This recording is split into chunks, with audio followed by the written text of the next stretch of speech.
সদৌ অসম টেট উত্তীৰ্ণ NIOS DET ED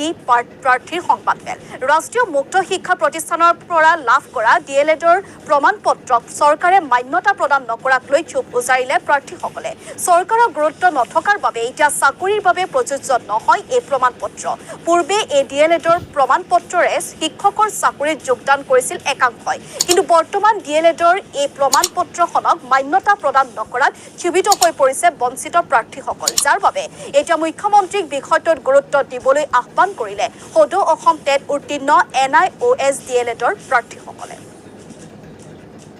প্ৰাথমিক শিক্ষক হ'বৰ কাৰণে যেটো এটা ডিপ্লোমা ইন এলিমেণ্টাৰী এডুকেশ্যন যেখন ডিপ্লোমা লাগে যেটো আমি NIOSৰ অধীনত কৰিছিলোঁ 17 to 19ৰ ভিতৰত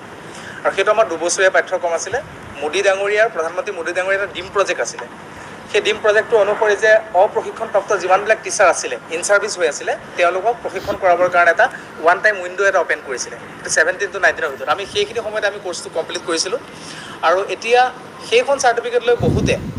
2020, 2021, 22, 23 লৈকে বহুতে ফ্ৰেছ ৰিক্ৰুইটমেণ্টত অলৰেডি আমাৰ অসমৰ বহুতে চাকৰি পালে অসমৰ বহুত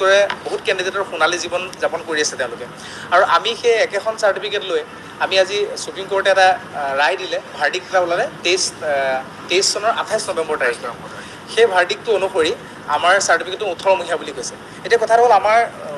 চাৰ্টিফিকেটখন কোনো 18 মহীয়া কথাই নাই ইয়াতে মোদীৰ ডিম প্ৰজেক্টত লিখাই আছিলে যে চাৰ্টিফিকেটখন সম্পূৰ্ণ দুবছৰীয়া হয়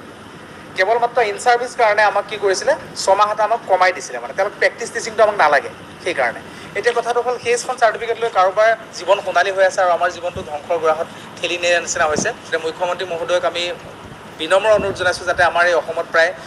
40,000 কেণ্ডিডেট আছে NIOSৰ পৰা DLED কৰা এই কেণ্ডিডেটখিনিক যাতে উদ্ধাৰ কৰে